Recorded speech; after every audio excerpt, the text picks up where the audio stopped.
안녕하십니까. 월요일 정말 고생들 많으셨습니다. 일주일 중에서 월요일이 가장 힘들죠. 이렇게 힘든 월요일처럼 이재명 지사께서도 계속 힘든 이 상황을 겪고 계십니다.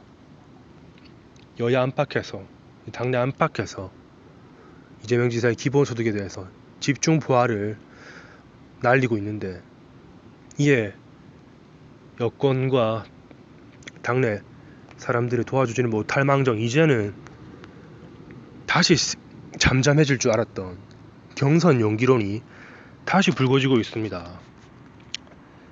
정세균 전 총리께서는 경선 연기론에 대해서 이미 공론화가 시작된 만큼 당헌 당규에 따라 의논할 시점이 됐다면서 정권 재창출을 하려면 국민들의 관심 속에서 경선을 치르는 게 중요한데, 백신 접종이 어느 정도 진행되면 경선도 활기차게 평소처럼 할 수 있을 것이라고 이렇게 말씀하시는데, 백신 접종이랑 경선이랑 무슨 상관인지 모르겠네요.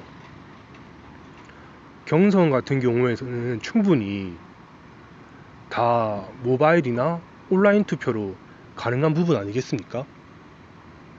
그런데 백신 접종이랑 도대체 무슨 상관인지 경선이랑 모르겠고요. 또 이낙연 전 총리 같은 경우에는 이 당내 의견이 이렇게 분분하다면 지도부가 빨리 정리해주는 것이 옳다고 말씀하시면서 경선이 본선에 도움이 되는 방향이어야 한다는 입장이냐는 이 질문에는 당연하다고 대답하셨습니다.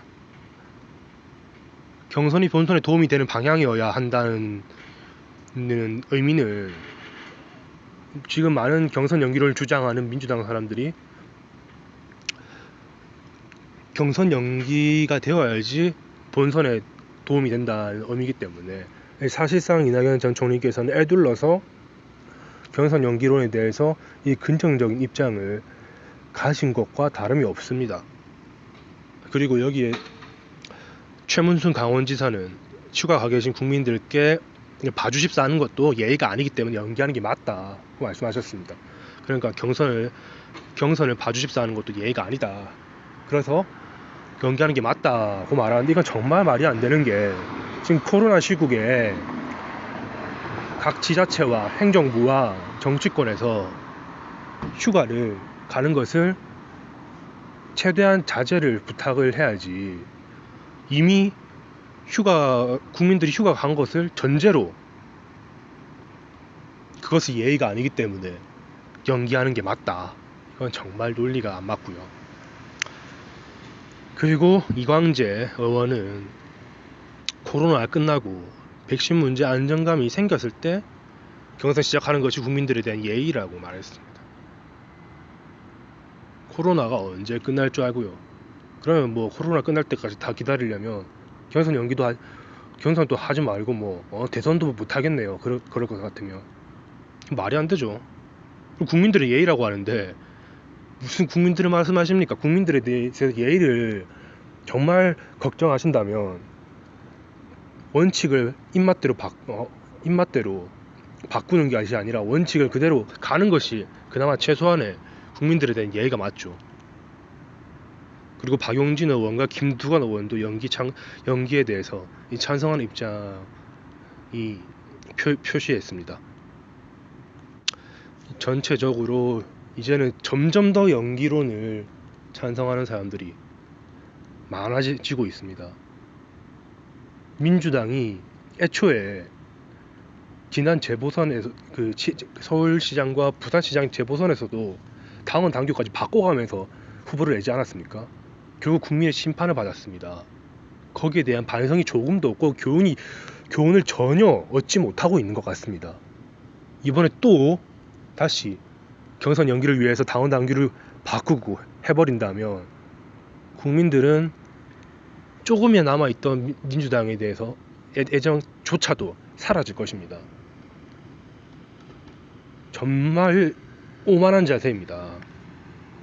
그리고 경선을 늦게 해야지, 최대한 늦춰야지 대선 본선에서 유리하다고 하는데 이것조차 말이 안 되는 것이죠.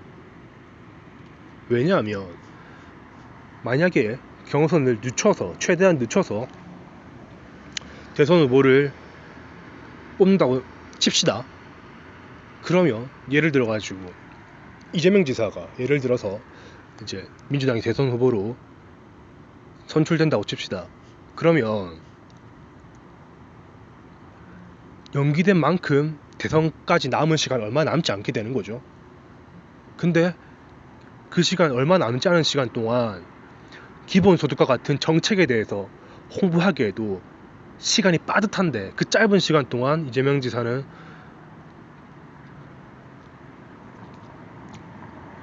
야권의 온갖 그리고 언론의 온갖 공격을 다 받게 될 것입니다.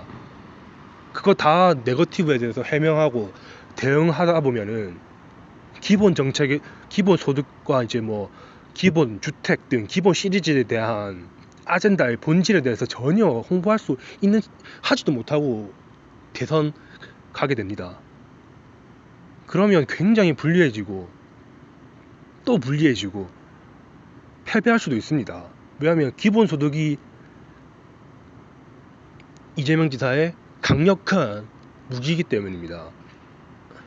지금 대부분의 중도 국민들은 이 언론에 짜놓은 프레임 때문에 기본소득이 포퓰리즘이라는 생각하시는 분들도 많습니다. 그래서 기본소득은 극저성장 사회에서 이 4차 산업혁명에 이 무인화, 로봇화에 반드시 필요한 것이다. 이라고 이렇게 여러 가지 본질에 대해서 이 설명을 해야 되는데 거기도 시간이 너무나 짧아요. 근데 경선을 연기하자고요? 정말 하나는 지금 하나만 생각하는 꼴입니다. 정말로. 그리고 뭐 국민의힘이 기존 뭐 경선 일정이랑 국민의힘이 더 나중에 후보가 뽑혀서 온갖 관심이 국민의힘 후보한테 다 쏠린다고 하는데 기존 경선 일정까지 가면 민주당은 9월 10일까지 후보를 뽑게 되어 있고 국민의힘은 11월 9일까지 뽑게 되어 있습니다. 불과 2달 차이입니다. 불과 2달 차이. 2달 후에 국민의힘이 뭐 뽑힌다고 해서 국민의힘 후보만 뭐 계속 뭐 컨벤션 효과를 받습니까? 컨벤션 효과는 일주일 안에 끝납니다. 이 2달 차이 가지고 어떻게 이렇게 억지를 부리면서 계속 당원 당규까지 바꿔가면서 경선을 연기하려고 하는 것인지 저는 이해가 안 돼요. 저는 경선 연기론을 주장하시는 분들은 정말 이 민주당의 재집권을 원하시긴 하는지 모르겠습니다. 그저 본인들께서 더 경선에 유리하기 위해서 본인들 더 홍보하기 위한 시간을 벌고자 하는 것이 아닌가, 오로지 본인들만 생각하시는 건 아닌가 라는 생각이 듭니다. 이 경선이 끝이 아니지 않습니까? 경선 이후에 본선에서 이겨야지 재집권할 수 있는 거 아니겠습니까? 매우 답답한 노릇입니다. 승리하기 위해서라도 경선 연기는 있어서는 안 되고 그대로 가야 됩니다. 경선 연기하면 국민들 민주당에 완전히 떠납니다. 민주당의 기득권들이 본인들의 이득을 위해서 이러한 원칙을 저버리려고 한다면 국민들은 과 더불어서 이 당원들의 마음까지 떠나게 됩니다. 이러한 우를 범해서는 안 될 것입니다. 원칙이 제일 가장 중요합니다. 원칙 없는 민심 얻기는 없습니다. 원칙이 곧 민심입니다. 민심을 얻기 위해서는 반드시 원칙을 지켜야 하고 경선 연기론 불거지지도 않아야 됩니다. 이렇게 언론에 자꾸 나오는 것조차도 국민들이 화납니다. 민심 떠납니다. 기존의 일정대로 가는 것만이 민주당의 대선 승리입니다. 감사합니다. 오늘 방송 여기까지입니다.